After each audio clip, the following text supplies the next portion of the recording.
ओम नमः शिवाय ओम नमः शिवाय ओम नमः शिवाय ओम नमः शिवाय ओम नमः शिवाय ओम नमः शिवाय ओम नमः शिवाय ओम नमः शिवाय हर हर महादेव। ओम नमः शिवाय शिव जी सदा सहाय ओम नमः शिवाय गुरु जी सदा सहाय ओम नमः शिवाय शिव जी सदा सहाय ओम नमः शिवाय गुरु जी सदा सहाय। शिव पुराण महाशिव पुराण कथा। सूत जी बोले, अब मैं वैदिक रीति में पार्थिव पूजन की विधि बताता हूँ। पहले विधि पूर्वक स्नान करें, फिर विधि पूर्वक संध्या करके ब्रह्मा यज्ञ करें, फिर दर्पण करें और सभी नित्य कर्म करके भस्म और रुद्राक्ष धारण करना चाहिए। फिर वेदयुक्त विधि से पार्थिव लिंग की पूजा करनी चाहिए। पार्थिव पूजन किसी नदी पर, पर्वत पर, जंगल, शिवालय में या पवित्र स्थान में करें। शुद्ध स्थान की मिट्टी को जल से शुद्ध करके पिंड बना करके वेदोयुक्त विधि से लिंग का निर्माण करें। ओम नमः शिवाय पंचाक्षर मंत्र से पूजा की सामग्री का शोधन करना चाहिए। भूरिसी मंत्र से क्षेत्र को पवित्र करें। अयोस्मान से जल को शुद्ध करें। नमस्ते रुद्रा से मंत्र से स्फटिक बंद करें। नाम शम व्यायाम मंत्र से क्षेत्र शुद्ध करके नमः पूर्वक पंचामृत प्रोक्षण करें और नमलोग्रीम मंत्र से लिंग की प्रतिष्ठा करें। एततु रुद्राय से आसन प्रदान करें और नमो महोदय से आवाहन करें। इसके बाद भक्ति पूर्वक वैदिक सूक्त से षोडशापचार पूजन करें। अनेक छंदों से महादेव जी का स्वातवन करें और इसके बाद सशष्टांग दंडवत करें और विद्वान व्यक्ति यथोक्त विधि से प्रदक्षिणा करें। फिर प्रणाम करके नम्रता पूर्वक विसर्जन करें। ऐसा करने वाला शिव भक्त व्यक्ति अपनी संपूर्ण कामनाओं की सिद्धि प्राप्त कर लेता है। ओम नमः शिवाय नमः शिवाय ओम नमः शिवाय। सूत जी बोले, हे महर्षि, पार्थिवी लिंगों की संख्या कामना के अनुसार बताई गई है। जो विद्यार्थी है वे 1000 पार्थिव लिंगों का पूजन करें। धन प्राप्त करने के इच्छुक व्यक्ति 500 पार्थिव लिंगों का निर्माण कर उनका पूजन करें और पुत्र प्राप्ति के लिए 1500 पार्थिव लिंगों का पूजन करें। वस्त्रों को प्राप्त करने वाला इच्छुक 500 पार्थिव लिंगों का पूजन करे। मोक्ष चाहने वाला व्यक्ति 1 करोड़ भूमि का इच्छुक व्यक्ति 1000, दया प्राप्त करने वाला इच्छुक व्यक्ति 3000 और तीर्थों की कामना करने वाले व्यक्ति को 2000 पार्थिव लिंगों का पूजन करना चाहिए। पार्थिव लिंगों की पूजा करोड़ों यज्ञों का फल देने वाला है। जिस व्यक्ति का समय शिवलिंग की पूजा किए बिना व्यतीत होता है वो दुरात्मा माना जाता है। शिवलिंग का पूजन करने से संपूर्ण स्थावर जगम पूजित हो जाते हैं। इस संसार रूपी सागर से तरने का इससे सुंदर कोई दूसरा उपाय नहीं है। भस्म के अभाव से मिट्टी का त्रिपुंड धारण करके पूजन करना चाहिए। रुद्राक्ष के माला तथा बेलपत्र के बिना पूजन न करें। शिव के अन्य भक्त दृढ़ निश्चयी और सत्यव्रती शिव नैवेद्य भक्षण अवश्य करता है। शिव जी के नैवेद्य को पाकर तो पाप दूर भाग जाते हैं। शिव नैवेद्य को भक्षण करने पर अनेकों पुण्य प्राप्त होते हैं। उसे अरबों खरबों यज्ञ से भी अधिक शिव सायुज्य की प्राप्ति होती है। जिसके घर में शिव नैवेद्य का प्रचार होता रहता है उसका सारा घर ही पवित्र हो जाता है। इसीलिए शिव नैवेद्य को देखकर खुशी खुशी उसे भक्षण करे। वे शिव नैवेद्य को ग्रहण करने से ब्रह्मा हत्यारा भी मुक्ति पा जाता है। वैष्णोलिंग, लोकेलिंग, सिद्धिलिंग और शंभुलिंग में तब समस्त प्रतिमाओं में चंडाल का अधिकार नहीं है। लिंग के ऊपर का द्रव्य आग्रह होता है और परंतु जो लिंग स्पर्श से अलग है वो ग्रहण है। अब बिल बेलपत्र का महात्म सुनिए हे मुनियों। ये बेलपत्र महादेव जी का ही स्वरूप है। संसार के समस्त पवित्र तीर्थ बिल्व में ही निवास करते हैं और बिल्व के मूल में लिंग रूप अव्यय शिव का वास होता है। जो व्यक्ति बिल्व के मूल में जल चढ़ाता है तो उसे सब तीर्थों के स्नान का फल प्राप्त हो जाता है। जो व्यक्ति बिल्व के मूल की गंध पुष्प आदि से पूजन करता है वो शिव लोक को प्राप्त करता है। शिवलिंग पर दीप जलाने वाला व्यक्ति सभी पापों से छुटकारा ज्ञानवान बन जाता है। बिल्व के मूल में दूध में पका भोजन शिव भक्त को देने वाला व्यक्ति कभी दरिद्र नहीं रहता है। ऋषिगण सूत जी से बोले, अब आप हमें भस्म रुद्राक्ष और शिव नाम की महिमा बताएं।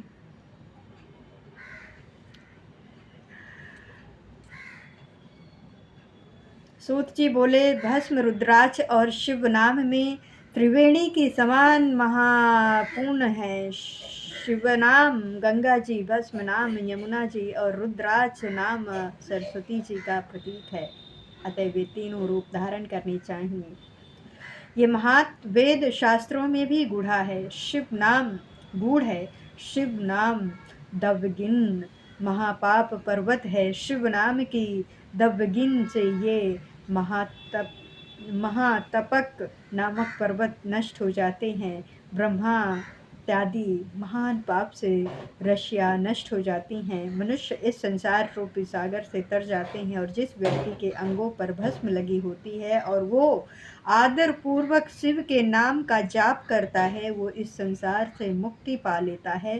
पूर्व काल में इंद्र द्रुम्न नाम का राजा तथा एक ब्राह्मण दंपति थे जो कि महापापी थे। इन दोनों को शिव नाम की महिमा द्वारा सद्गति प्राप्त हुई थी।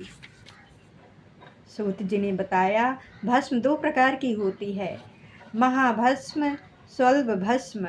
महाभस्म वो तीन प्रकार की होती है, श्रौत, स्मृति, लौकिक। श्रौत भस्म और स्मृति भस्म ब्राह्मणों के लिए है तथा लौकिक भस्म अन्य वर्णों के लिए है। ब्राह्मण भस्म को मंत्र के साथ धारण करें, अन्य वर्ण के व्यक्ति बिना मंत्र के धारण कर सकते हैं।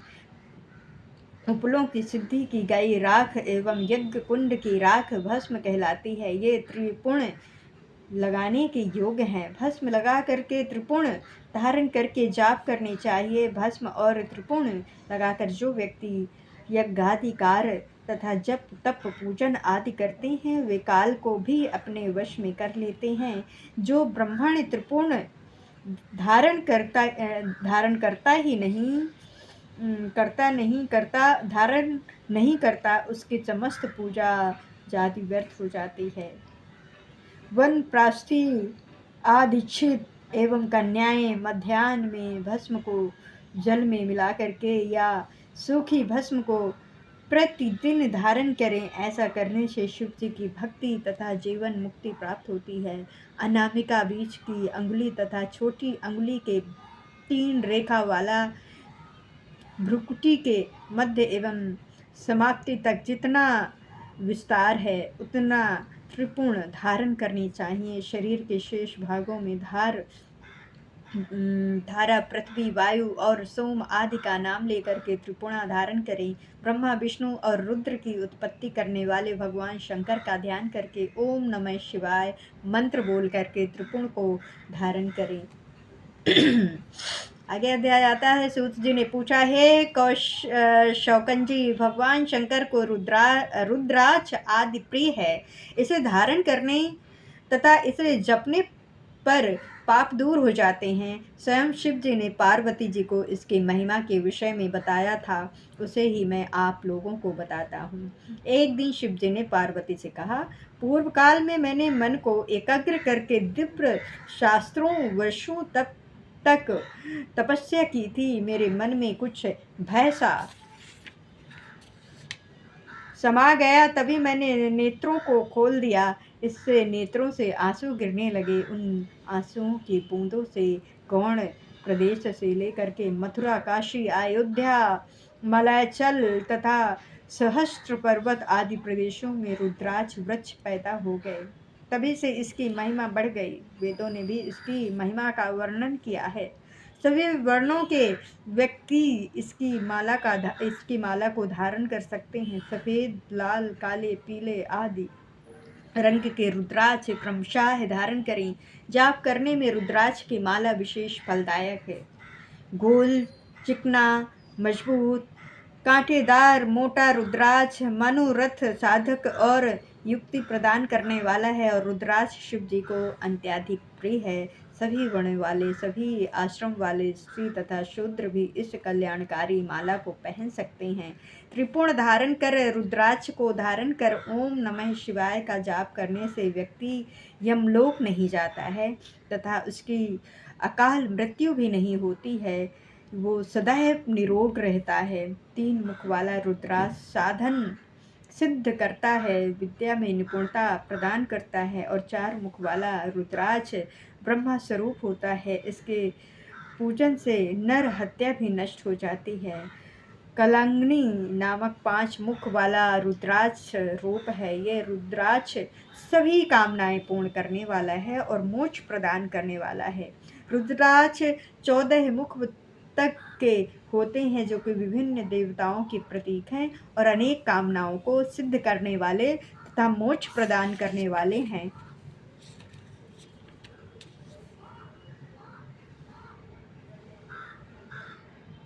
ऋषिगण सूर्य से बोले, आपने विद्यांशर साहित्य का उपमाख्यान भली भांति सुनाया। अब आप शिव जी का प्रकटाय उमा की उत्पत्ति, शिव उमा विवाह, गृहस्थ धर्म एवं अन्य शिव चरित्र बताने की कृपा करें। सूत जी बोले, हे ऋषियों, आप सब परम अन्न हैं जो कि शिव चरित्र सुनना चाह रहे हैं। शिव चरित्र जगत को पावन करने वाली गंगा जी के समान पवित्र है। एक बार नंदी जी ने भी अपने पिता ब्रह्मा जी से इसी प्रकार पूछा था। ऋषि वृंद कहने लगे कि हे सूत जी, इस शब्द को हमें विस्तार पूर्वक बताने की कृपा करें। सूत जी ब्राह्मणों से बोले, एक बार नारद जी हिमालय की एक गुफा में बैठकर मौन धारण कर तप कर रहे थे। उनके तप से इंद्र के मन में भय उत्पन्न हो गया कि कहीं नारद मेरे राज्य पर अपना अधिकार न कर ले। इंद्र ने कामदेव को बुला करके समझाया कि तुम मेरे मित्र हो, तुम्हारे सहारे ही मेरा शासन चल रहा है। तुम बड़े बड़े ऋषि मुनियों का गर्व चूर चूर कर देते हो। हिमालय की गुफा में नारद शिव जी की उपासना कर रहा है। कहीं ऐसा न हो कि वो शिव जी से मेरा राज्य न मांग ले। अतः तुम वहीं जाकर के सुंदर बाग निर्माण कर प्रवीण अप्सराओं के काम वर्धक नृत्य द्वारा उनकी तपस्या भंग करो। कामदेव ने हिमालय की घाटी में पहुंच करके अप्सराओं से कर्म बंधन नृत्य कराया, परंतु वे नारद जी की तपस्या को भंग करने में असमर्थ रही, क्योंकि कामदेव को भय करने वाले शिव जी का यही स्थान था। रति के विलाप करने पर शिव जी ने उसे वरदान दिया था कि कामदेव कुछ समय बाद फिर जीवित हो जाएगा, परंतु इस स्थान पर तथा जहाँ तक ये भस्म होता है दिखाई दे रहा है, वहाँ तक इसको माया एवं काम बड़ों का प्रभाव नहीं होगा। इसी कारण इस स्थान से लज्जित होकर के कामदेव को इंद्र के पास लौटना पड़ा। ये सब शिव जी की माया का फल था। बहुत समय पश्चात नारद जी तपस्या से जागे, तब उन्हें अपने द्वारा कामदेव पर विजय का ध्यान आया। उससे उनके मन में अभिमान जागृत हो गया। नारद अपनी इस विजय को बताने भगवान शिव के पास कैलाश पर्वत पर गए। नारद जी ने शिव जी को प्रणाम किया और गर्व से भर करके कामदेव पर अपनी विजय का समाचार उन्हें सुनाया।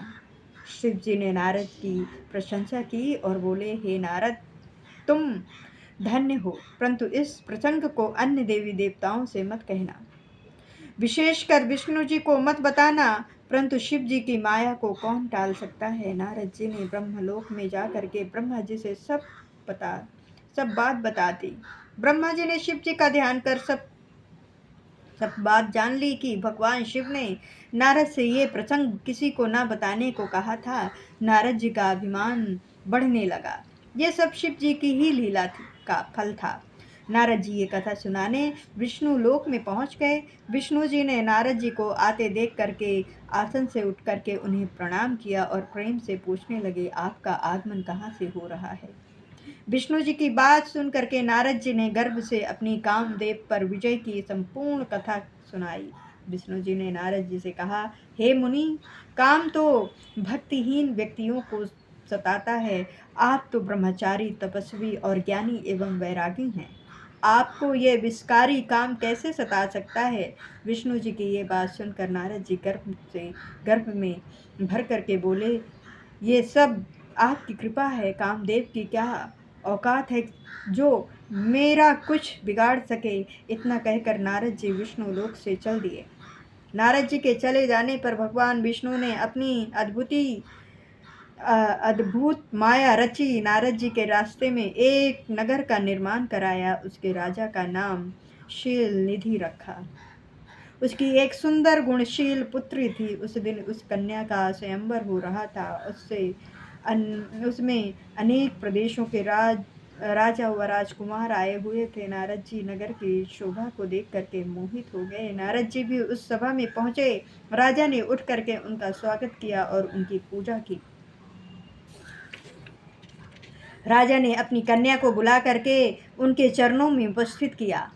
राजा ने नारद जी से पूछा, महाराज, आप तो त्रिलज्ञा ज्योतिषी हैं, इसको कैसे वर मिलेगा। नारद जी उसके सौंदर्य को देख करके उस पर मोहित हो गए। वे बोले, राजन, तुम्हारी कन्या तो साक्षात भगवती लक्ष्मी स्वरूप है। इसको त्रिलोकी का स्वामी शिव जी के समान वीर यशस्वी पति प्राप्त होगा। इतना कह करके नारद जी वहां से चल दिए। उनके हृदय में विकार पैदा हुआ कि ये कन्या मुझे मिलनी चाहिए, परंतु राजाओं के सामने ये मुझे स्वीकार नहीं करेगी, क्योंकि सब स्त्रियां रूपवान पति चाहती हैं। इस कारण मैं भगवान विष्णु का रूप धारण करके सभा में जाऊंगा तो काम बन सकता है।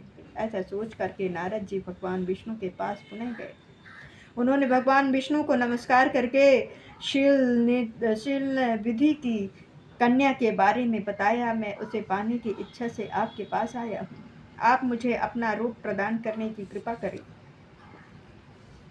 भगवान विष्णु ने कहा, हे नारद, आप वहां पहुंचे, मैं तुम्हारा हित करूंगा। वहां पहुंचने पर भगवान विष्णु ने नारद को अपना रूप न दे करके उन्हें वानर का सा मुख प्रदान किया। हरि वानर के भी कहते हैं। इस तरह भगवान ने यहाँ भक्त का हित भी किया तथा झूठ भी नहीं बने। वहाँ नारद जी राजाओं की सभा में बैठ करके प्रसन्न होने लगे। वे अपने को इंद्र के समान शोभा वाला समझ करके ऐंठ करके बैठ गए। वहाँ पर 2 रुद्रगण भी ब्राह्मण के वेश में उपस्थित थे। वे नारद जी की रक्षा करने के लिए उपस्थित थे। नारद जी के वानर रूप को केवल कन्या ने ही देखा था। इस वेश को रुद्रगण भी जान गए थे। वे उनकी हंसी उड़ाने लगे।